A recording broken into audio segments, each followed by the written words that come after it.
Journal number 1, continued. Dendron. I thought my life was over. All that was left was to wait for the pain. Would it come fast and hit me hard, or would it start at my feet and gradually work its way up my legs, over my body, and zero in right on my head in a brilliant, searing flash of agony before everything went dark? I was voting for fast, but it didn't come fast. In fact, it didn't come at all. There was no pain. I didn't die.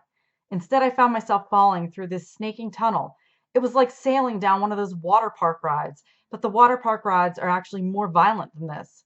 Now that it's over, I can look back on it and actually say it was kind of fun. But that's now. At the time, I was freaking out. Once I realized I wasn't being sucked into some giant garbage disposal, I opened my eyes and looked around. It felt like I was moving fast. Like I wrote before, the walls of the tunnel were craggy like rocks, but they were translucent too, as if they were crystal. The strange thing was, it wasn't a bumpy ride.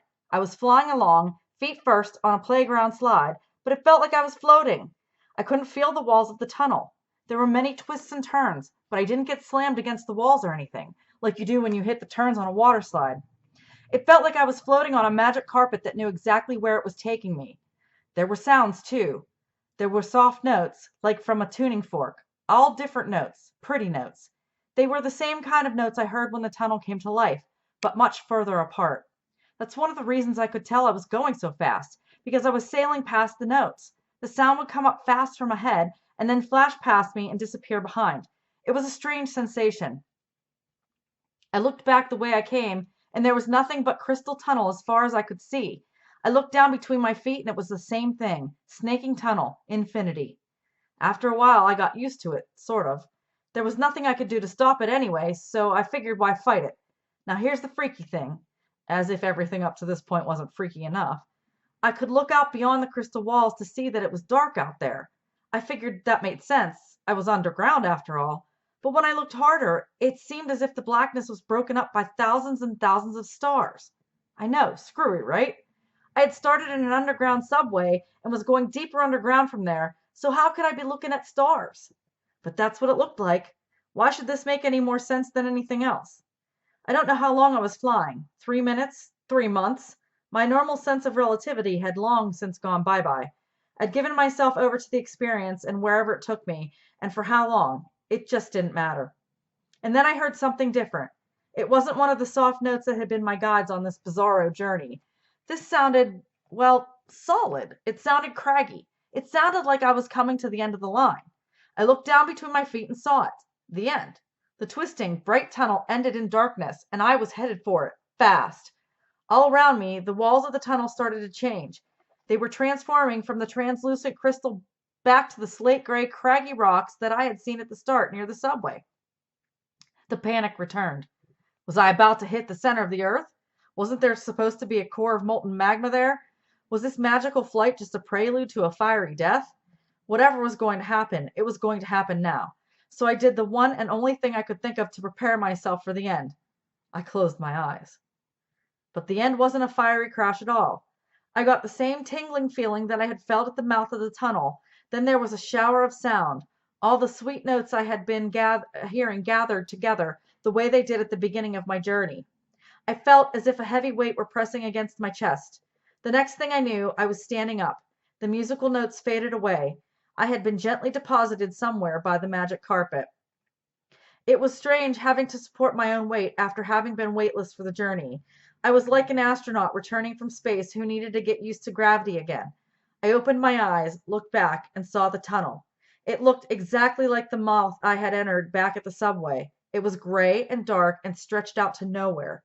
I had arrived safely, but where was I? Another subway station? In China, maybe? I turned around to know where the tunnel had deposited me and saw that I was at the entrance to some sort of cave. Now that I had my wits back, I realized that I was cold. The sharp sound I had heard during the last stretch of my journey was a howling wind. Wherever I wasn't underground anymore. I took a few shaky steps away from the mouth of the tunnel and entered the cave.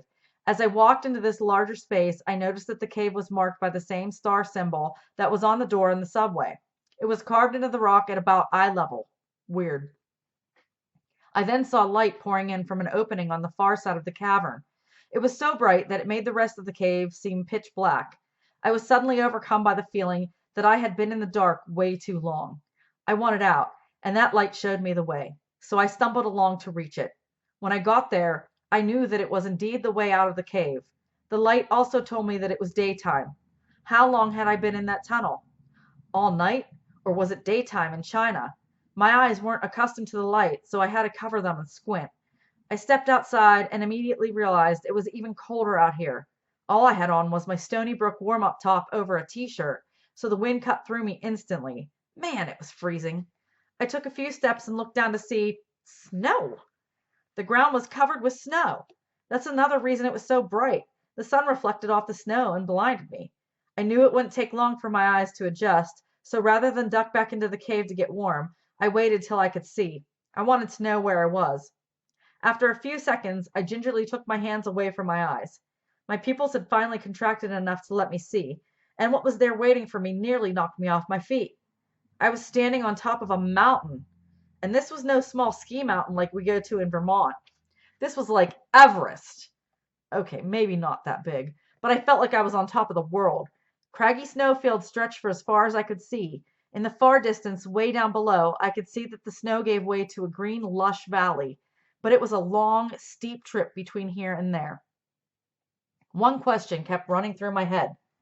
Where in heck am I? Good question, but I had no one to ask. So I turned to go back into the safety of the cave to get my act together and figure out some kind of plan. Just before I turned back, I saw scattered several yards away from the mouth of the cave these yellowish, kind of smooth, painted rocks about 2 feet high. They jutted up out of the snow like stalagmites or stalactites. I can never remember which is which.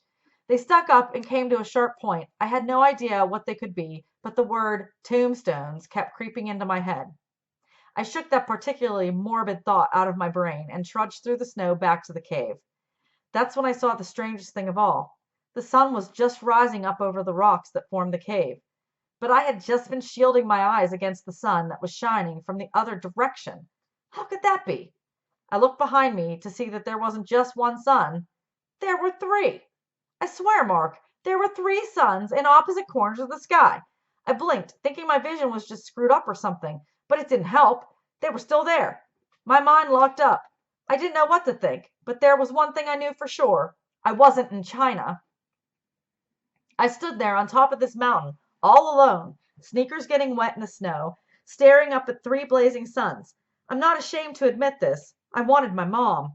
I wanted to be sitting in front of the TV fighting for the remote with Shannon. I wanted to be washing the car with Dad. I wanted to be shooting hoops with you. Suddenly, the things I had taken for granted in life felt very far away. I wanted to go home, but all I could do was stand there and cry. I really did. I cried. Then the sound came again from inside the cave, the same jumble of musical notes that had sucked me into the tunnel and dumped me here. Someone else was coming. Uncle Press. It had to be. I ran back into the cave, overjoyed that I wasn't going to be alone anymore, but then another thought hit me. What if it wasn't Uncle Press? What if it was that St. Dane guy? The last time I had the pleasure of hanging out with that dude, he was shooting at us. And I gotta tell you, getting shot at isn't like what you see in the movies or with Nintendo. It's real and it's terrifying. I could still feel the sting on the back of my neck where I got hit by the shattered pieces of tile. I didn't know what to do, so I stopped in the middle of the big cave and waited. Whoever it was would be coming out of the tunnel. Would it be Uncle Press or St. Dane? Or maybe those freaking dogs that wanted to eat me? Wouldn't that be just perfect? Who was it going to be? Friend or foe? Bobby? It was Uncle Press. He walked out the tunnel with his long leather coat flapping against his legs. I could have hugged him. In fact, I did. I ran over to him like a little kid. If this were a movie, I'd have been running in slow motion. I threw my arms around him with a feeling of pure joy and gratitude that I wasn't alone anymore, and that my favorite guy in the world wasn't shot dead by that St. Dane guy. He was safe. This feeling lasted for about, 3 seconds. Now that my fear of impending doom was gone, reality came flooding back, and there was only one person responsible for my being here, Uncle Press. Someone I trusted, someone I loved, someone who yanked me from home and nearly got me killed about 8 times over. I pushed away from him with a shove that was hard enough to knock him off his feet, because that's what I wanted to do. I wanted him to feel how angry I was. But as I saw before, Uncle Press was strong. It was like trying to push over a wall. All I managed to do was knock myself off of balance and fall on my butt. is going on? I shouted as I scrambled back to my feet, trying not to look like an idiot. Bobby, I know you're confused about... Confused? Confused doesn't begin to cover it. I stormed over to the mouth of the tunnel and screamed, Denderon! Denderon! I'd say anything to get out of there, but nothing happened. This is Denderon. We're already here, he said as if that was supposed to make sense. Okay then. I looked into the tunnel and screamed, Earth! New York! The subway! There's no place like home! I ran into the tunnel, hoping the magical notes would pick me up and fly me home, but nothing happened. I came back out and got right in Uncle Press's face. I don't care what this is about, I said with as much authority as I could generate. I don't even care where we are. I care about going home and going home now. Take me home! Uncle Press just looked at me. He had to know how angry and scared I was, so I think he was trying to choose his next words carefully. Unfortunately, no matter how carefully he chose his next words, there was no good way of saying what he then told me. Bobby, you can't go home. You belong here right now. Boom, just like that. I backed away from him, stunned. I didn't know what to do. I didn't know what to think. I wanted to cry. I wanted to hit him. I wanted to reason with him. I wanted to wake up and find this was all just a horrible nightmare. Uncle Press didn't say anything. He just watched me and waited for me to get my act together. But with all the confusing information that had been so rudely input into my poor little skull, all I could squeak out was a single, simple, why? I told you, there are people here on Denderon who need our help, he said slowly, as if to a little kid, which made me even more angry. But I don't know these people, I shouted. I don't care about them. I care about me. I care about getting me home. What is it about that you don't understand? I understand perfectly, but that can't happen, he said firmly. Why? What's so important about these people? And where is here anyway? Where is this Denderon? That's hard to explain. Try, I said. I was getting fed up with all the mystery. Uncle Press sat down on a rock. I took that as a sign that he was ready to start helping me understand things. We are far from Earth, but this isn't a different planet in the sense you're thinking. It's a territory, like Earth is a territory. Territory, planet, what's the difference? It's just words. No, it's not.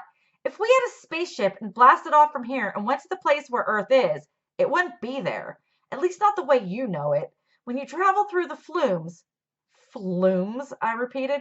That's how you got here, through a flume. When you travel to the territories through flumes, you're not just going from place to place. You're moving through space and time. I know that's hard to comprehend, but you'll get it. I was not so sure I wanted to get it. Maybe it was better to stay ignorant.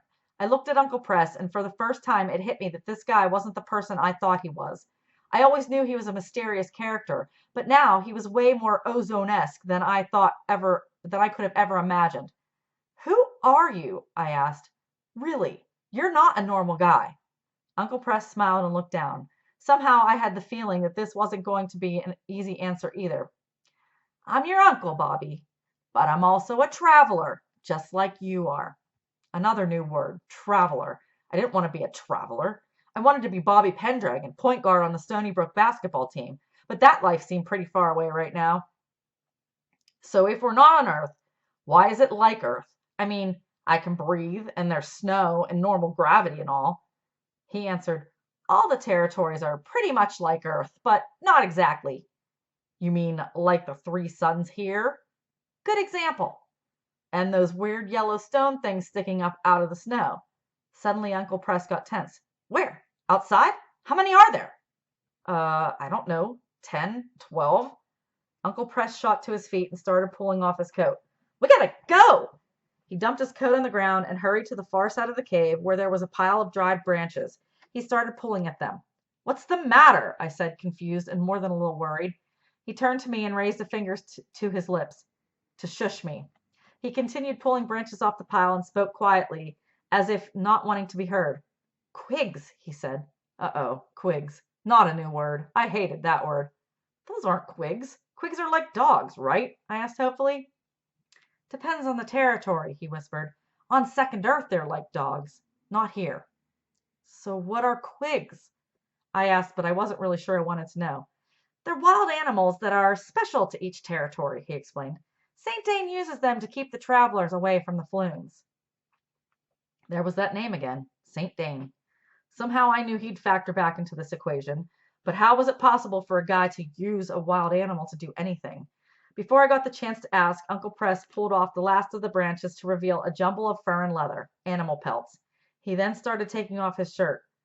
We can't wear second earth clothes in this territory. Put these on, he said as he lifted up a nasty looking piece of skin. You gotta be kidding, was all I could say. Don't argue with me, Bobby. These will keep you warm. But no buts. Hurry. He said this in a stage whisper. He really was afraid of the Quigs. I figured I should be too, so I started taking off my clothes. Even my underwear? I asked, horrified at what the answer would be. They don't wear boxers on Denderon, he said, which is exactly what I didn't want to hear. This was going to be uncomfortable. I followed Uncle Press's instructions and dressed in the leather and fur. There were even leather boots that were kind of soft, which was good because they didn't wear gold toe sweat socks on Denderon either. As we took more of the clothing off the pile, something else was slowly revealed. I picked up one last furry pelt and saw a two-man sled. It looked sort of like the sled you see in Alaska for sled dogs, but there was nothing modern about this thing. The runners were slats of wood, the sides were made of branches, the seats were woven out of some kind of cane, and the steering mechanism up front was fashioned out of huge antlers. Fred Flintstone would have been proud, but there was something else about this sled that made me nervous. Lashed to either side were long, deadly-looking spears. The shafts were carved from smooth tree branches, the tips were made of hammered-out metal, and looked surgical sharp. The tails had some sort of feathers attached for stability. As crude and low-tech as the whole rig was, these bad boys looked pretty lethal. They hung on either side of the sled like prehistoric Sidewinder missiles, ready for launching. What about your gun? I asked hopefully. Can't we use that on the Quigs? There are no guns in this territory, he answered, then stopped working for a moment and looked me dead in the eyes.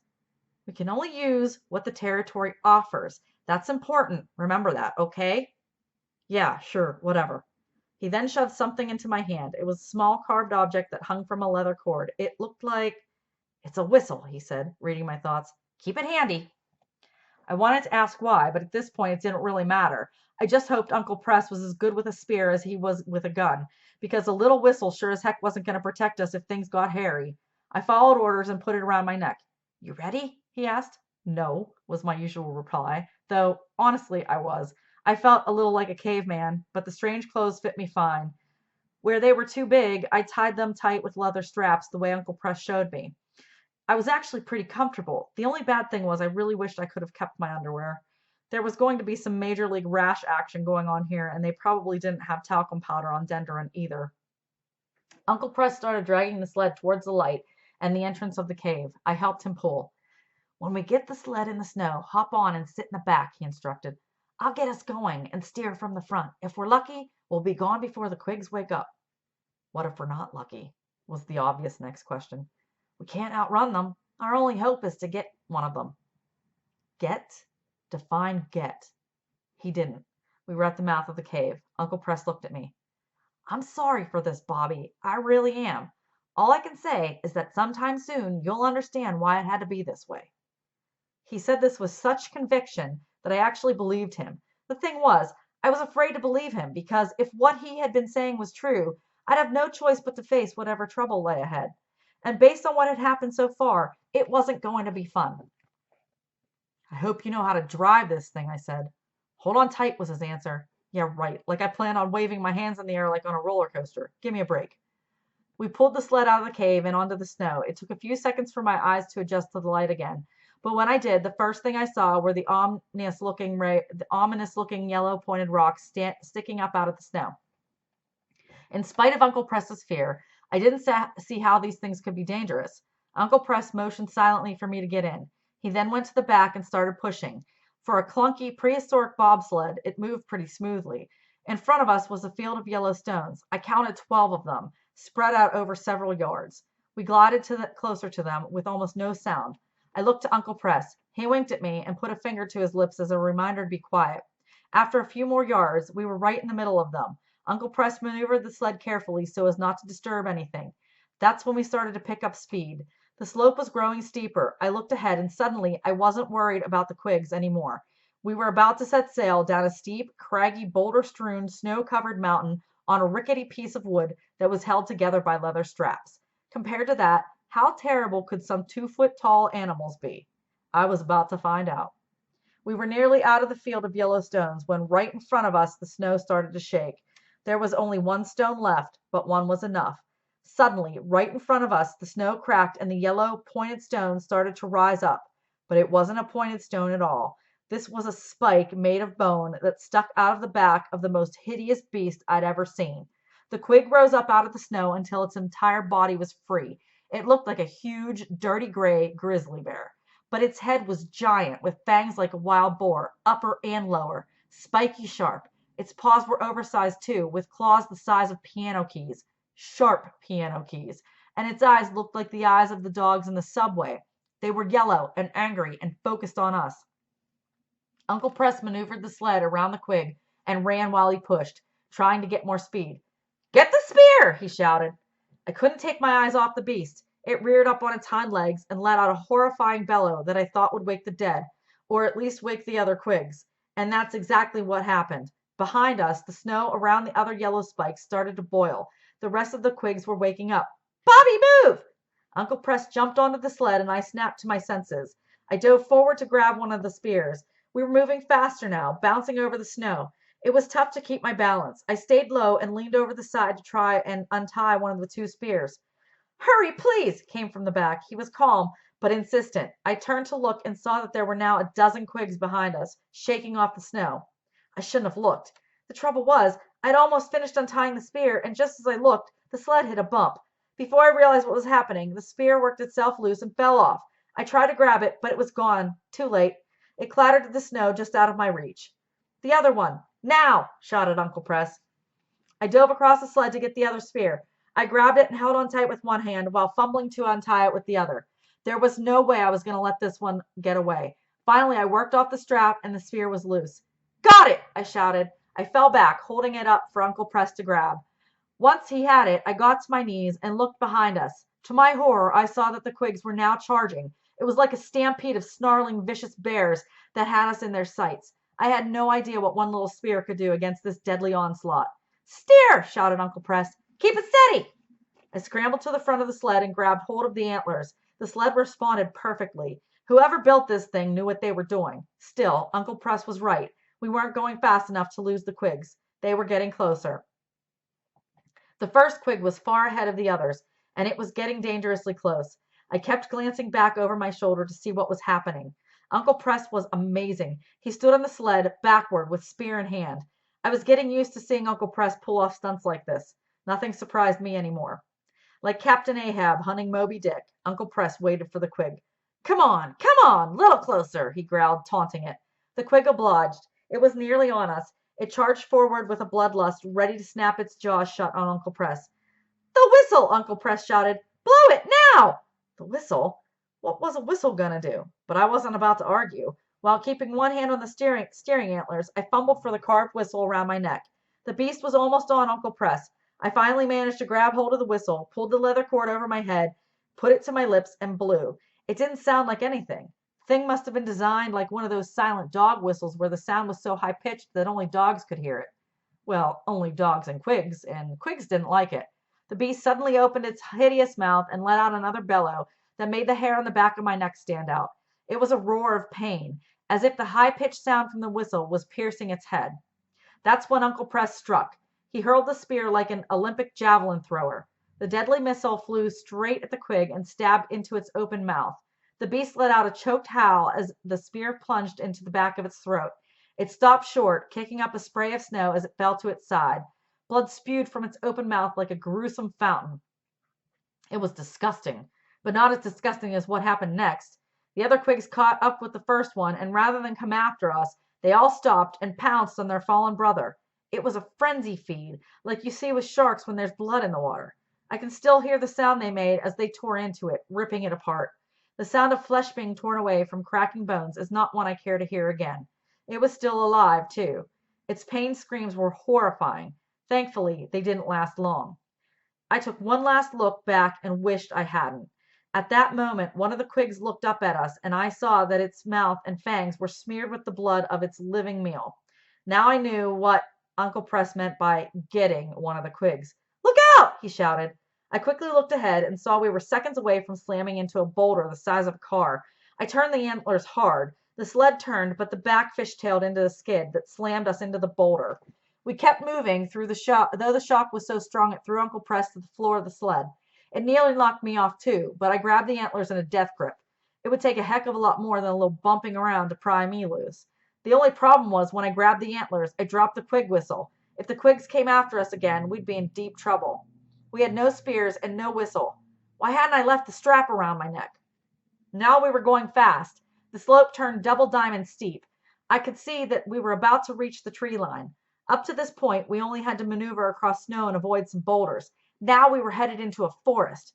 I got it, shouted Uncle Press. He had made his way to the front of the sled, and I was only too happy to let him take charge. I don't suppose we've got brakes, I shouted. I wish, came the shouted answer. Bad answer. This wasn't a nicely groomed ski slope. Oh no, we were headed full tilt boogie into the trees. The only thing that was going to stop us now was something solid. I didn't want to find anything solid. That would hurt. Right! Lean right! Shouted Uncle Press. I did, and he skirted us around a tree. Stay with me! Watch where we're going! Left! He shouted. It was like riding on the back of his motorcycle. We both had to lean into the turns to help make them. But the motorcycle had brakes, and we didn't have to drive through a minefield of trees. This was terrifying. We were rocketing down on a rickety bobsled through a slalom course of rock-solid pine trees. We flew past trunks with inches to spare. Left, right again. We were going too fast for Uncle Press to tell me which way to lean. I had to look ahead and anticipate what turns he was going to make. Branches slashed at our faces. We were so close to some trees, I could hear them as we sailed past. The further down we dropped, the more dense the forest became. There's a clearing ahead, he shouted. When we hit it, I'm going to sharp turn right. Hopefully we won't flip. Yeah, hopefully. And hopefully we won't launch ourselves into a rolling tumble that'll land us into a tree. Not that I had a better idea.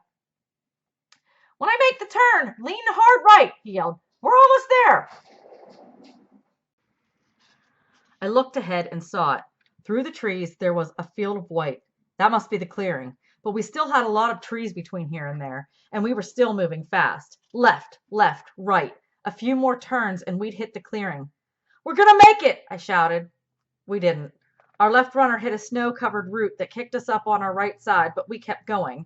Now we were on one runner and out of control. There were only a few trees between us and the safety of the clearing when we crashed. The sled hit a tree and spun us around. The force of the collision was huge. I mean, it rocked me. But I stayed with the sled. Uncle Press wasn't so lucky. He was ejected. And I kept going. The sled fell down off the right runner and now ran flat again. But I was lying in the back, miles from the controls. I was nearly at the clearing, and for an instant I thought I'd make it. But then the sled hit a rise, and suddenly I was airborne. If there was any time to abandon ship, it was now, so I bailed. The sled went one way, and I went the other. For a moment, I was airborne, and then I beefed hard. The snow wasn't as deep anymore, so instead of a nice cushy snow landing, I hit hard ground. It knocked the wind out of me and slammed my head against the ground. The world became a spinning mass of white. I couldn't think. I couldn't breathe. But I wasn't moving anymore, and that was good. I'm not sure how long I lay there because I was drifting in and out of consciousness. Then I remember hearing something odd. It was far off at first, but it was coming close, very fast. I feared the Quigs had finished their lunch and caught up with us for dessert. But this didn't sound like them. This sounded like horses. Galloping horses. More than one. And then I heard Uncle Press calling to me. Bobby! Bobby! If you can hear me, don't move. Stay where you are. The Malaga will find you. They'll help you. What did he mean? What were the Malaga? I had to see what was happening. I rolled over on my side, which really hurt, by the way. I must have smashed a couple of ribs in the fall. I didn't stand up, though. I'm not sure I could have, even if I wanted to. My head hurt, and I was really dizzy, but I clawed at the snow and crawled toward Uncle Press's voice. There was a little rise of snow, probably the one that launched me into space, and I painfully crawled toward it on my belly. When I got to it, I cautiously peeked over the top. I was relieved to see Uncle Press standing on the edge of a clearing, not far from me. He was okay. Come to think of it, he looked a lot better than I felt right now. To the far right of the clearing, closing fast on him, were the horses I heard, and there were riders on the horses, 4 of them. They looked to me like ancient knights. They wore black armor made of heavy leather. They had black leather helmets with faceplates as well. Even their horses had similar leather protection. They all looked the same, as if the armor were some kind of uniform. I also saw that they had swords. They looked to me like something out of the Knights of the Round Table. Uncle Press gave them a friendly wave as they circled him. "Hello," he called out in a friendly voice. "How are you this fine day?" We weren't in America. We weren't even on Earth. Why did Uncle Press think these guys spoke English? "Buto! Buto aga Forden!" shouted one of the knights briskly. I was right. They didn't speak English. "No," answered Uncle Press. "I am hunting rabbits for my family." "Soberboard few," barked another knight. This was weird. They were speaking some bizarro language and Uncle Press was speaking English, yet they both seemed to understand each other. I, on the other hand, understood nothing. What else is new? The first knight pointed a finger at Uncle Press and started shouting, "Buto! Buto aga Forden Kardar!" This looked bad. Whatever Buto meant, I didn't think it was a compliment. Uncle Press raised his arms innocently and shrugged, as if he didn't know what they were talking about. "No," he said with a smile. "What would I spy on Kagan? I'm a miner who only cares about feeding his family." Spy? Miner? Kagan? My head started to throb. And then things turned sour. The first knight pulled a nasty-looking bullwhip off his saddle and slashed it at Uncle Press. Whap! It wrapped around his arm. Uncle Press let out a yelp of pain, and the knight yanked on the whip, pulling him to his knees. I tried to get up and run to him, but the pain in my side shot through my body, and I lost my breath again. My head started to spin. I was seconds from losing consciousness, but I kept my eyes riveted on Uncle Press. Two of the other knights took ropes from their saddles and lassoed them like a steer in a rodeo. Then they kicked their horses and took off across the field, dragging Uncle Press along on his back. That's the last thing I saw. These laughing, black knights holding on to their horses, dragging my uncle across the snow. As they disappeared into the woods, I lost it. My head was spinning out of control. I was going down. The last thing I remembered before thinking was that what seemed like only a few hours before, I had been standing in my kitchen throwing the tennis ball for Marley to fetch, and I hoped somebody remembered to take her out for her nighttime walk. Then everything turned white, and I was gone. End of journal number 1.